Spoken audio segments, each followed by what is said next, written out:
For Christmas, my mother didn't have a present for my boy. She said he didn't deserve one after how he watched the favored grandchild. At the same time, my nephew received a heap of gifts and a brand new tablet. I stayed quiet. I gathered every item I had brought and we walked out. At 10:06 that night, my dad sent a text. "Don't forget the transfer goes through tomorrow." I didn't cause a fuss. I just, "Hey, read it." I used to believe the most painful family moments were the noisy ones. The fights, the doors banging shut, the things said that can't be unsaid. I was mistaken. The most painful moments are silent. So silent that nobody else sees them unfolding. My son stood by the Christmas tree with his hands clasped, shifting his weight gently from heel to heel. Not thrilled, not restless, just waiting. Waiting in that polite way children do when they don't want to appear too eager. Waiting for his turn. The tree was lovely, unnaturally so. Clear white lights coiled neatly around each branch, red and gold baubles. The air was sweet with cinnamon and fir. My mother has always been good at making Christmas look right. Making it feel right was a different matter.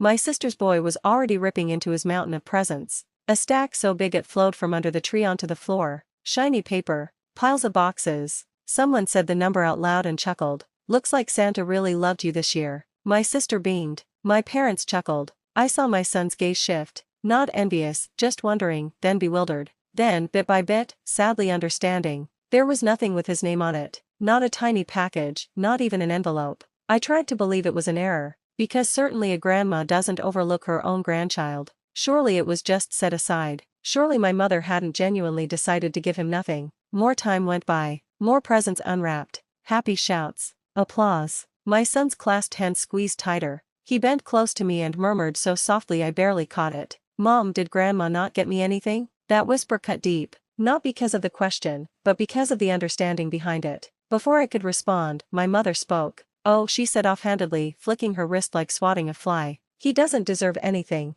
The room seemed to stop for a heartbeat. I turned to her slowly. "What?" I asked, keeping my tone even. She gave a careless shrug. After how he kept staring at the favored grandchild, she explained. I didn't care for that look. My sister giggled. "He needs to learn sooner rather than later," she said. "The world doesn't revolve around him." I looked at my son. His cheeks flushed. Not with anger, with shame. He wasn't sobbing. That was what hurt the most. He was holding it all inside. I felt something inside me splinter. Not shatter. Crack. The kind of crack that happens without a sound but never truly mends. I got down on my knees in front of him. I brushed his hair. "This isn't your fault," I whispered. He nodded. He didn't speak because he already knew this wasn't about being good or bad. It was about where he stood. I stood up. I didn't shout. I didn't blame. I didn't ask for reasons. Because right then, my only job was to guard my child's self-respect. I walked calmly to the side of the room where my bags were. The bags I'd carried in. Food, beverages, presents for all of them.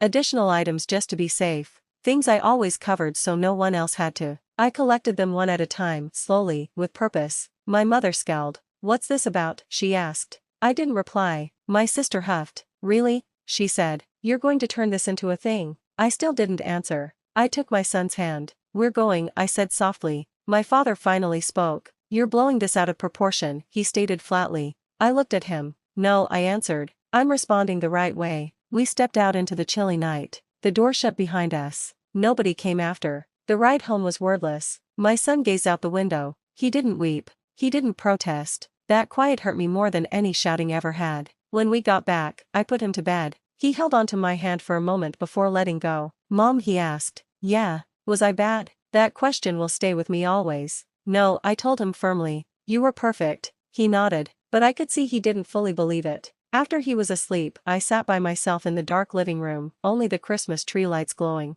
I went over the scene repeatedly. Not my mother's remark, but my son's expression. I thought of other celebrations, other times I'd let slide, times my feelings were brushed aside, times my limits were ignored, times I was told, "Don't be difficult." I understood something hurtful. This wasn't a one-time thing. It was a pattern I'd inherited. At 10:06 p.m., my phone vibrated. A message from my father. "Don't forget the transfer goes through tomorrow." No sorry. No word about my son, no recognition of what occurred, just the money. I looked at the text for a long while. Then I turned my phone over. I opened my computer, not in a rage, but with focus. I checked the bank details, the automatic sends, the funds I'd been providing for years. Quietly, routinely, as if it were a given. And for the first time, I didn't feel ashamed. I saw things clearly. What my parents didn't understand as they went to sleep content with their actions was this: when they decided my son didn't merit a gift, they finally revealed exactly who their kindness was never intended for. I didn't take action that night. That's the part that most shocks people when I share this.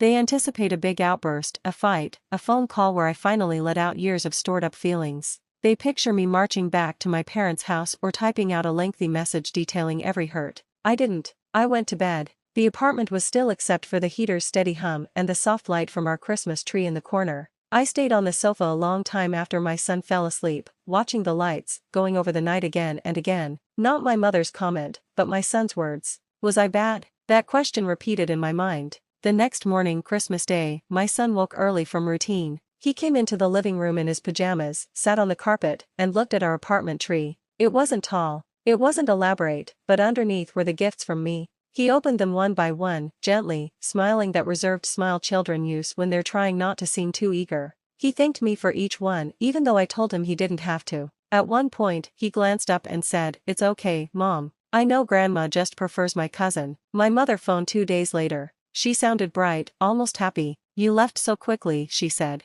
"We didn't even have cake." I stayed silent. "You could have been more mature about it," she went on. "You made everyone uncomfortable." That's when I finally spoke. "You made my son uncomfortable." A pause. Then she sighed. "He's too thin-skinned," she said. "You're coddling him." I hung up. A few hours later, my father texted, "You're still doing the transfer tomorrow, right?" No apology, no conversation, just assumption. That was the moment I opened my laptop again. Not with emotion, not with anger, but practically. I opened my bank account and looked at the scheduled payment, the one my father had just mentioned. The one labeled unclearly, as if that made it less real. The one I'd sent for years without thinking. I looked at it a long time. Then I stopped it. No big moment, no shaky fingers, just a click. I didn't tell anyone. I didn't give an explanation. I just ended it. The quiet lasted exactly 1 day. Then my phone started ringing. My father. I let it ring out. Then my mother. Then my sister. Then my father again. When I finally picked up, my father's tone was hard. "What did you do?" "I didn't send the money," I said calmly.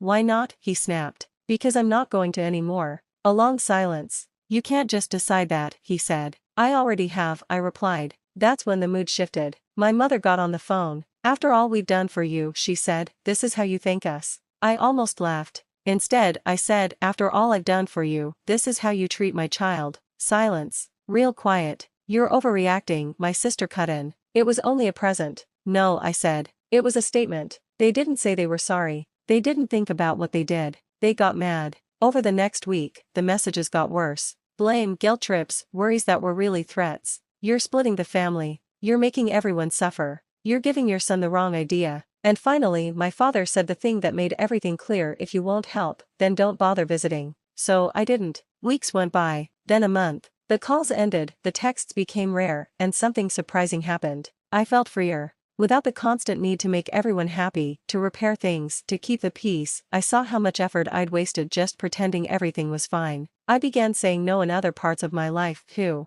To extra tasks, to draining favors, to duties that were really just guilt. 2 months later, my sister appeared at my door without warning. She looked worn out, upset, worried. "They're coming up short," she said straight away. "Dad's really stressed." I didn't ask her inside. "That isn't my concern," I said. "You're really going to let them flounder," she fired back. I looked at her. "They let my son flounder in front of the whole family." She had nothing to say. A week after that, my mother called again. This time, she was weeping. "They're thinking of selling things," she said. "Your father's under so much pressure." I felt for her, but I didn't feel responsible. "I'm sorry they're struggling," I said. "But I'm finished." Another pause. "You're different," she whispered. "Yes," I answered. I had to be. Here's the part people don't enjoy hearing. Stopping the money didn't solve it all. It didn't suddenly make my parents loving grandparents. It didn't make my sister understand, but it did one vital thing: it stopped the hurt from going forward. My son stopped asking about his grandma. He stopped measuring himself against his cousin. He stopped making himself small. Slowly his confidence returned.